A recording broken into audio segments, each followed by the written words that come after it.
इस प्रकार 3.5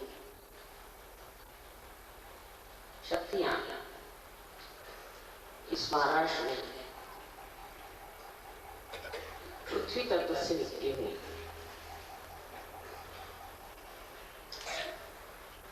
और यही पे श्री चक्र भी विराजता है।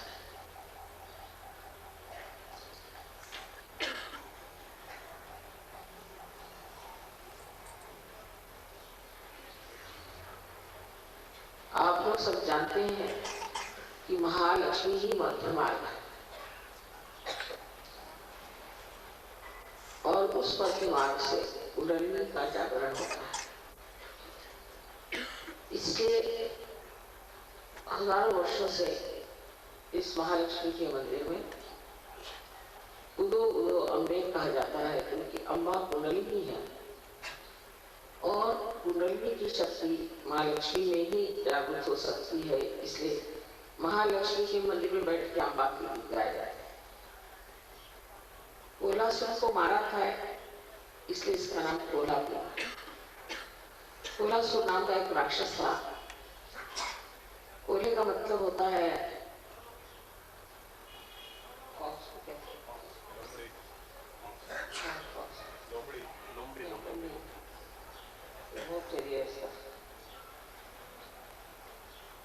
को क्या कहते हैं?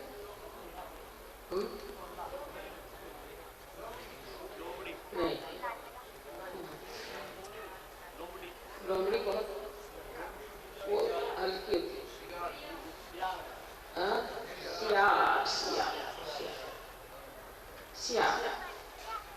सियार के रूप में वो आया है, मतलब उसकी शक्ल सियार के जैसी। उसको देवी ने मारा, इसलिए इस जगह का नाम कोल्हासुर।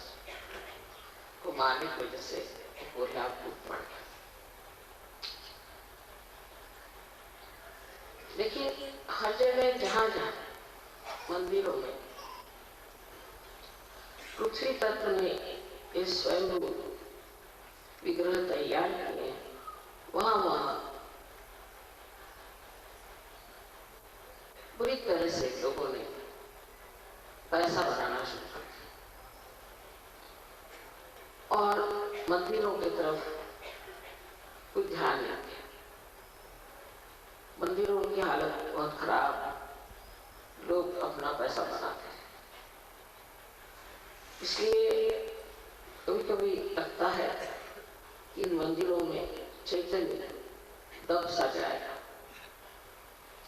अब आप लोग आए हैं, हो सकता है कि फिर से महालक्ष्मी की शक्ति इन मंदिरों में जागृत हो जाए।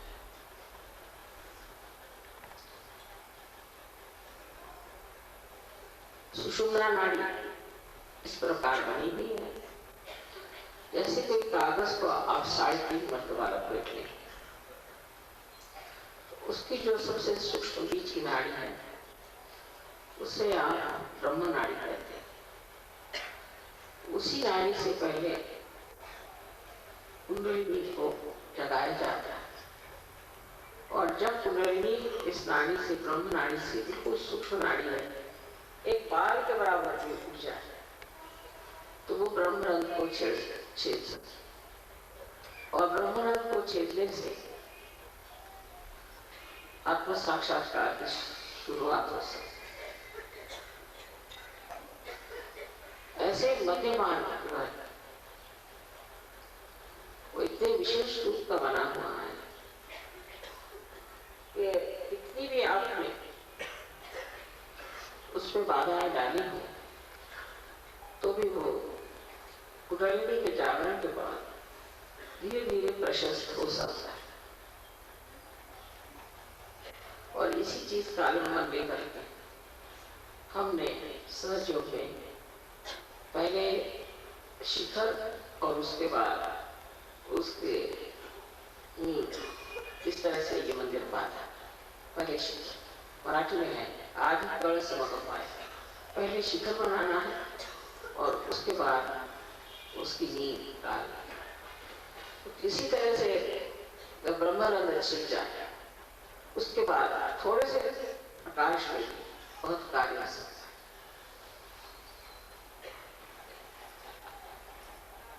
सो आज हम लोग महालक्ष्मी की पूजा करने वाले हैं. मराठीत सांगायलाच नको महत्व कोल्हापूरचं सगळं तुम्हाला माहिती आहे.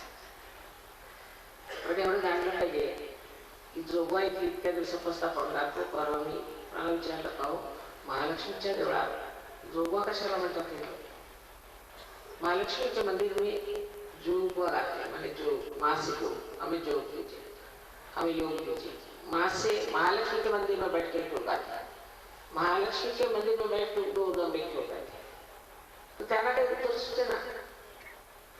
मी त्यांना सांगितलं की महालक्ष्मी हे मध्यम आहे, सुषुम्ना नाडी आहे आणि त्याच्यातच पुरलीचं जागरण असं.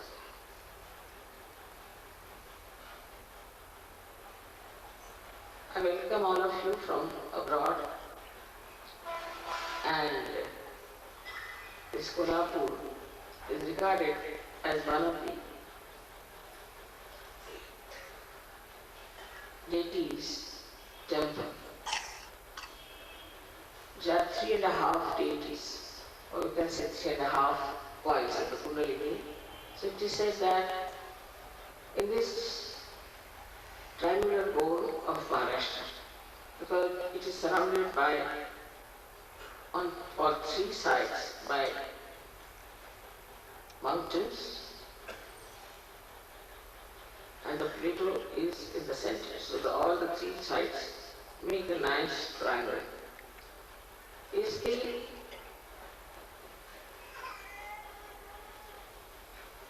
Kundalini of the whole universe, of the whole world, is expressed by Mother Earth in Maharashtra.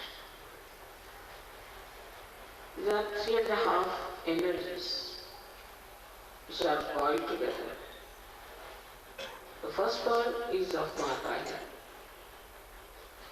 This Mahakali power is expressed into Japa. As Bhavani, and Shivaji Maharaj used to come on a horse all the way from miles together to get the darshan of this Bhavani to Japa. He knew this. And he had a sword which was called as Bhavani Talwar, and people said that the goddess herself has given this sword to him. Then the second one is Mahasaraswati. He is at Mahurgad. We always sing Mahurgad, our very song, that is the one. Is Mahasaraswati, which is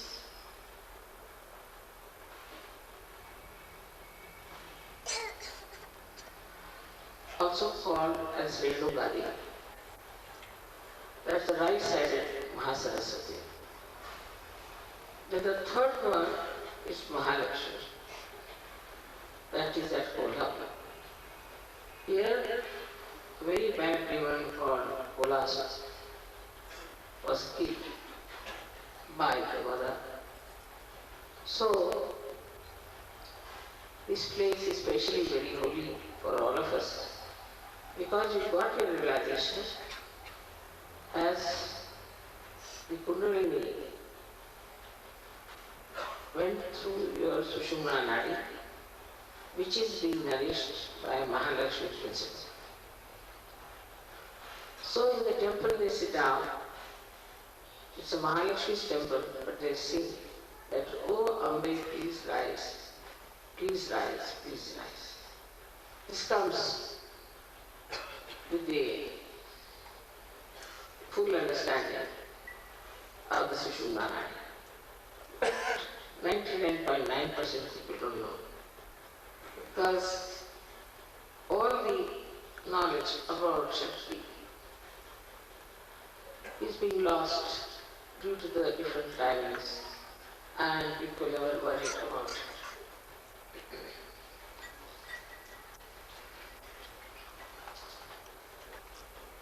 So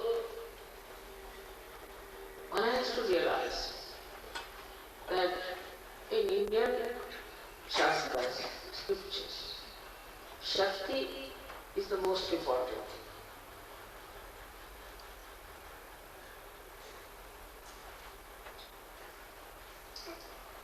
is to be understood. Why? Because, say now, if you have a light, or if you have fire,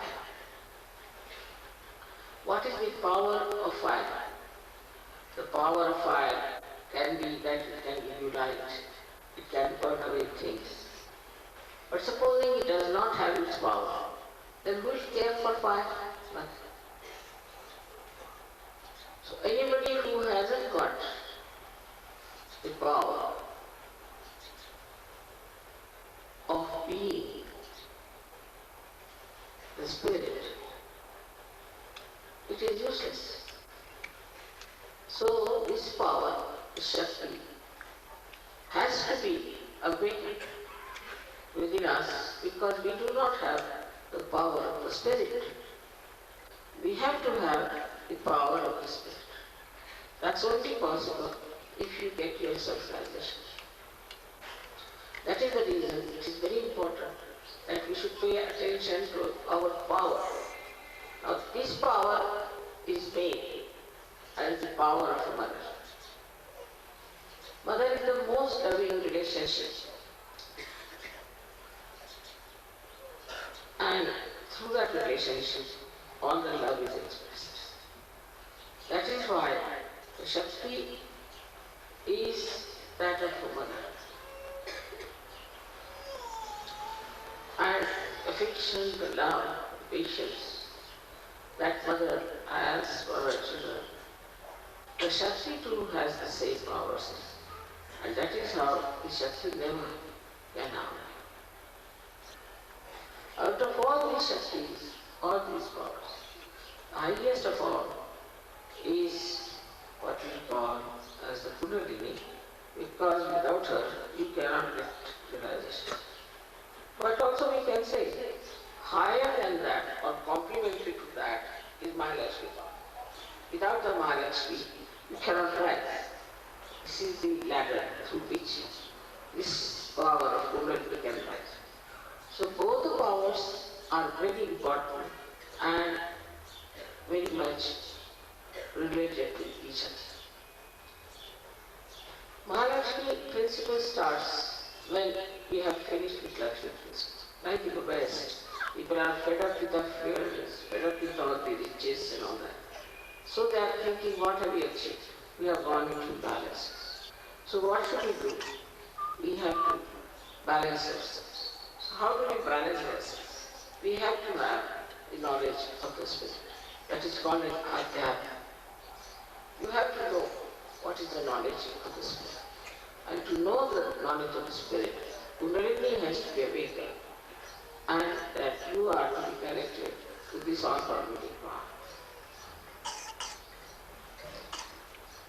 Once that happens, you just become one with that energy, and you get transformation within yourself. Because there is light, and in the light you can see all your problems, all your defects. And also if you know how to correct it, it's the easiest thing to do, is to get transformation itself. All of you are being very much transformed. And now I find it difficult even to recognize it. Because all your faces are changed, your attitudes are changed, they look so different, so beautiful. Today it seems to be a special day for me. We are in Mahalakshmi temple. That Mahalakshmi is being awakened. And I'm feeling really in that state of thoughtless awareness. I don't know how I'm talking. And I'm just in the meditative mood, absolutely meditative. Because when you are in the center, you don't think. You are in meditation. That is why Mahalakshmi is very important. So when you are fed up, you can feel there is something missing, and then you take to Mahalakshmi principle. But in India, because of so many saints, we feel that we should short circuit. Or let us develop our own adhyatma. Let us develop our knowledge of Atma and then take to science. So there is no more imbalance within us. Because without the foundation of adhyatma, knowledge of the spirit, you take to any kind of progress, you get up and down. That's why all the Western entrepreneurs, enterprises, and also projections of religion have gone to east. Because there has been no balance. It is important that we must have balance in our house. Now in India we have people who have this idea, at least that you have to rise higher than materialism, and that you have to become one big Virat, part and parcel of the whole. This they know. And that's what, by doing that, once they get to Saryora, they grow very deeply, depth. But depth they have achieved with this way that we have to be self-realized and that we have to feel the all-pervading power. This conviction itself gives them the depth. And so when they achieve realization, they just go down very deep. But most of the time, people who have never heard about Ganesha, who have never heard about Kolhapur, who have never heard about Mahalakshmi, are sometimes much better, much more deeper than the people who know all these things by heart. So, one can return that those who know outwardly, those who know through their books, or through some gurus who teach them something, are absolutely outside. They have nothing left to tell us because they have had no experience of the self. No experience of the self. That's only possible when your Kundalini rises and breaks your Brahmarandha. That is the time the first experience comes to you of this all-pervading. So all those people who have been only just praying to Mahalakshmi, have been going to her, doing a lot of penances, fasting, this, that, have no idea as to what Mahalakshmi wants. And they always complain to me, Mother, we have done this, we have done that. People are very religious. They are doing all kinds of ritualism, what we call as karma kanda. But with that, they do not reach where we are. So one has to understand that whatever has been written and told about all these great things in India, people may know in words, but in experience they do not know. So Sahaja Yoga is very important to them, this experience, so that they can really verify whatever is said in the science of spirituality about getting realization is absolutely true. Not only that, but it's very practical, and every person who gets realization can understand it very well.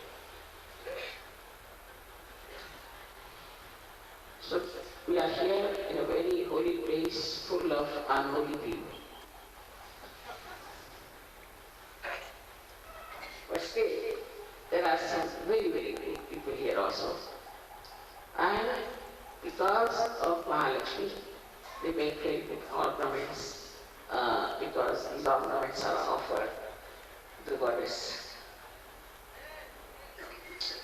You can feel there a kind of a subdued feeling for God, feeling for spirituality.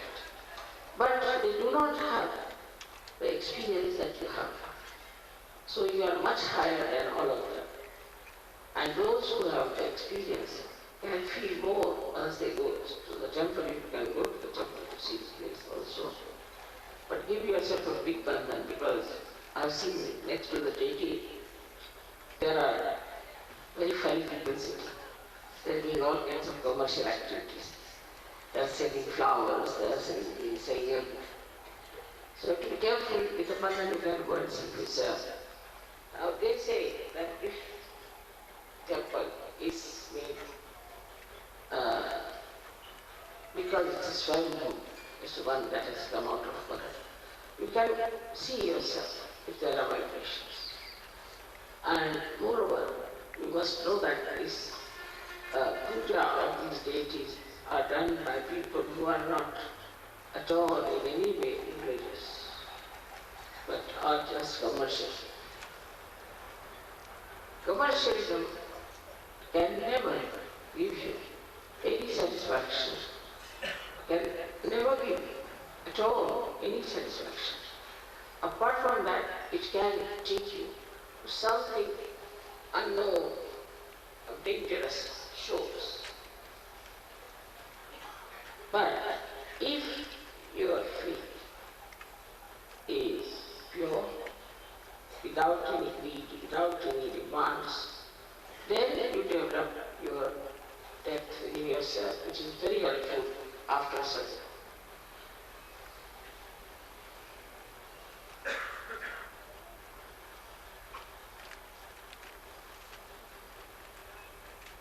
It's a remarkable thing how the Sri Chakra is here and how they have made the complete calculation of Sri Chakra.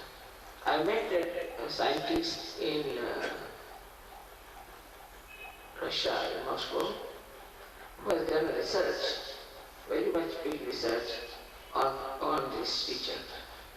Now, so we have Sri Chakra on the right side, on the left hand side we have the left hand side. So all the things that we do, it has after realization. I work through on the right hand side Sri Chakra and the left hand side Radiant. Now, how it works is a very complicated thing. But we don't have to worry about that. As soon as you put your hand on somebody, the chakra knows how to work it out. It works by itself. As if it is a built-in mechanism within us, which knows what sort of vibrations to be given to a particular person, or a particular cause, or a particular purpose. If that person has certain defects also, these chakras know what is to be emitted, how to work it. So, it is not that we have Kundalini awakening, only these chakras are awakened. We also have these two chakras awakened within us because of Kundalini.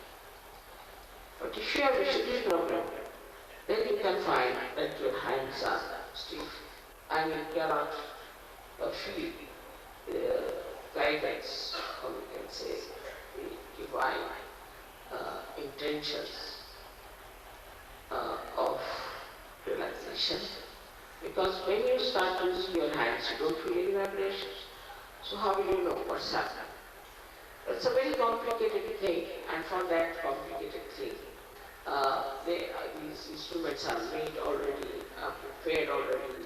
They are quite equipped with all the knowledge that is necessary, like the feedback as you call it, or you can call it a complete programming is there. So as soon as you put your hand on a person, the programming starts working it out. Because it is programming is done by God Almighty, it can never be wrong. But it cannot be two different things as far as Sajjana is concerned.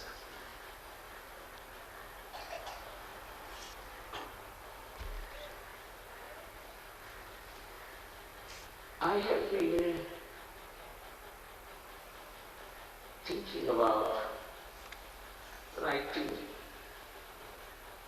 about all these big pithas that are in India. So it will be helpful to you as well as to others in India. But here the atmosphere is so bad, as if to think of God, to talk of God, is absolutely wrong. You cannot see.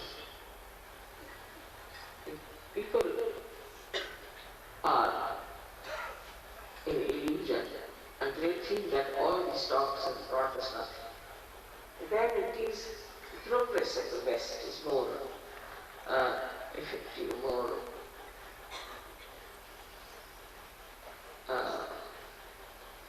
apparent, that they can see how you have progressed in materialism. And they can't understand how we could progress with Adhyatma very much in the area of physical development or mental development. So now we come to a point where we realize that it is very important for all the Western people to have the foundation of Adhyatma. For that it is important to give us some of your conditions, because this knowledge is coming definitely from India. I mean, the Indians had all the knowledge of your medical science, this science, that science, that science. But God's science is in India. And for that, what are you going to do? When the question of God's science is concerned, what are you going to do about it? How are you going to work it out? That this is the science of God. And the God's science has to be understood with full dedication and devotion. Because of the conditioning of the Western influence, the Western progress, sometimes we just do not know how to grasp this knowledge within ourselves. Very difficult. But if you can understand that as for science, we have to accept it fully from the West.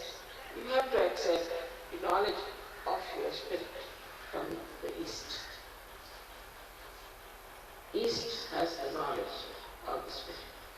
For that, you have to be ready to receive it. But if you are still in your arrogance, if you are still in your own conditionings, then you cannot. Like a boy who comes from a village, has never known about science. And he suddenly put him in a science college. He said, what is this nonsense? What's all this? I have never known these things. Why should I use a test tube? Why should I go in the laboratory? All kinds of things he can start saying. And this condition is there. Then he ran away from school within 1 year or 2 years, maybe earlier. And that is what I find is their condition. So we must watch our conditionings, what sort of conditionings we have. While the Indians have conditionings of so-called religious beliefs and spiritualism and this, they are very much conditioned also. But it's easy to overcome that when you realize that whatever you are worshipping, for example in India, everybody has a Kuladeva, means the family goddess, everybody. They must worship that goddess, particular goddess, everybody. So they have to, if they just ask, Mother, are you that goddess? So the ambition starts. So the conditioning gets very easily validated. But the mental acceptance of something is very difficult. And I see also when they get married or marriage is arranged, they go mentally. They go mentally. If you go mentally, then you cannot understand anything. But if you are spiritual, then you can understand. For example, we see Mother giving us these flowers and all. How can we go mental about it? It's a living process. For any living process, we cannot get mental. So now you know it's all right. This is because the seed has got this and the seed is planted. But how? Why? That you can't answer. They never answer. Then you keep quiet. But say, if there's a seed, you say, alright, this is Mother Earth. She wants to give to her children these flowers, fruits, these trees. So she's working it out. So one has to jump from one conditioning of materialism. Now you should see matter. Energy never moves. Energy is extra. It never moves. And also energies which are moving, so-called, like electricity, this, that, are absolutely blank. Supposing there is electricity here flowing, alright, well and good. But supposing somebody stops it, stop. It has no mind. It is a mindless thing. So in materialism, you become mindless. You start seeing also that in yourself, that you have become mindless. And becoming absolutely, I should say, like the body, which is mindless, which is fixed quantity. And I see very much clearly in the West, I've seen that people have very fixed ideas. It's difficult for them to get out of it because they don't have that movement towards the spiritual subtlety where one can use the mind to do something. We would say that Mother Earth has got the mind. No, that nobody can believe in the West, except for certain. That the Mother Earth produces these vigrahas. She produces these stages. Nobody will believe. How can you believe such a thing? That this Mother Earth thinks, that this Mother Earth produces these things. But logically you can see, logically. Say a tree has a certain height. The fruits have a certain shape, certain colors, flowers same. Who changes all the seasons? Especially in India, it's very clear for 6 seasons. It's called as the Kamhara Pratya in the Patiloka. Now, that is the one which is a lady which thinks. She has a mind of her own, she decides. And she works out. This concept was doubly denied in the West. First is that they cannot accept a goddess. Woman has no part. Right from Socrates onward, nobody has talked much about a woman, except of course there is Satyajna and all that, but it's very minor roles they have. Greeks had goddesses who were just like human beings, so that also gets ruled out. And very little was accepted. When Christianity came, some other Christians saw that there should be no mention of the mother in any. But despite that, people worship the mother. They worship the mother of Christ as some like a goddess. Though in the Bible she's talked as a woman. In a very deliberate style. She's addressed. So the conditioning of people is about the power of God hanging somewhere in the air. That is there and that gives us everything. But what is the communication? What is the justification or what is the logical thing how to explain? So you have to say it is a mystery. God is a mystery, he hangs somewhere in the air, he does everything. And how can people believe in it? So the Christian conditioning has been even worse than, I think, Jew conditioning. Because they just took it out Christ's mother away. Though the painters, artists couldn't do that. They wouldn't accept, they had the mother there. But despite all that, the motherhood has not been respected that should have been in the Bible. Which is a very wrong thing. while Mahalakshmi herself incarnated as Mother Mary. Herself. And to say about Mahalakshmi as a woman, I think is a great insult. And where women are insulted like this, where the goddesses are insulted, we cannot expect any spiritual growth unless and until you accept that it's the Shakti, the mother, who is the only thing that the communication between us and the divinity. So this conditioning, Christian conditioning has to go out as far as the mother of is concerned.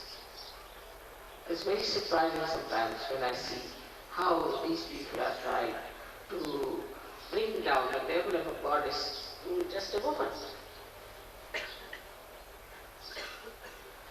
So this is a very big blessing in India, that they respect mother as the Shakti. And that the whole thing is done by the movement of the Shakti, by the thinking of the Shakti, by the coordination and the understanding and the planning of the Shakti. It's not done by God Almighty. He's just a spectator. She does it.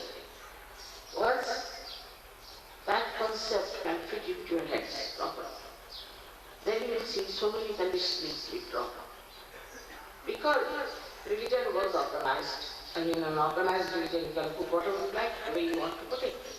And it was such a big mistake. By that, people developed a lot of ego, a lot of things against women. And also, the first sin they call the original sin and all that is because of women. They really ill-treated women, and they have no respect for them. So the women have changed their role, and instead of becoming mothers and goddesses, they have tried to become something like actresses. But you can understand that without the power, there is no sense in anything. This is the power of love. And this is the power of truth. Once you get that power, you should humble down and know that this power is within us, which has given us all this knowledge, which has given us all this ability to raise the Kundalini. All this is because of energy within us, Shakti within us. Without that, we are nothing. And that is the mother who has done it. I do not know how much to press this point, but it's important. Because I find, especially in England, some newspaper people say, how do you feel as a guru, as a woman? I mean, it's kind of a woman, and as if I am sort of that movement where women are starting to fight for the men sort of thing, and now this is another guru with a woman, so she should be supported, or some sort of nonsense. It's the only the mother who does this job. So there's no question of asking such a question. But that's what it is, that we should first know that it's the feminine quality of a woman as a mother is very powerful. But we should encourage it and try to develop it so that spiritually you can communicate, spiritually you can imbibe these qualities for your own children. The mothers who do not have that can never develop good children with proper emotions, with proper value system of morality. So it is very important for every mother to be very proud that they are mothers, and for girls who are going to be mothers to be they are going to be mothers, and that they represent the Shakti. So now what is the part of the man is to take full advantage of that power by understanding, by complimenting, by looking after that. I'm not talking only about your wives, I'm talking about your sisters, your daughters, your mothers, and the whole society where women are to be respected and they have to be respectable. And women should try to be respectable, to try to know that they are the powers and they are the ones who will be used by this divine power as channels, more than men. But if they are useless, then of course they wouldn't bother about them. They would like to bother them about men much more than what you are. So it is important to understand what is your role in such a world. This is your role in such a world. And I am sure you can work it out. You can manage this part. You can equip yourself for this role, which is so beautiful and so much can be said about Mahalakshmi, and there's no entry, but I think later on we should keep this program on every year. You all should come to Mahalakshmi temple here, to the Kolhapur, and then I'll again tell you all about the mother's qualities, what she is as Mahalakshmi. And today we have the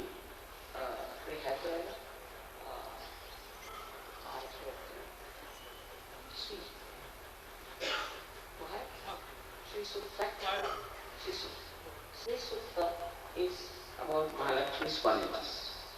But okay, I think we'll have Ganesha's okay, and then we'll have this. So seriously you must understand what is it. The point. इसकी पवित्रता बढ़ा रहे हैं. आशा है आप सब आराम से रात की देर से आए हैं. बहुत देर हो गई. मैं सोचती थी पता नहीं कितने बजे पहुंचे. बहरहाल जो भी हो, आशा है आज की पूजा में आप लोग फिर से पूरी तरह प्लावित हो जाएंगे. सबको आनंद आशा.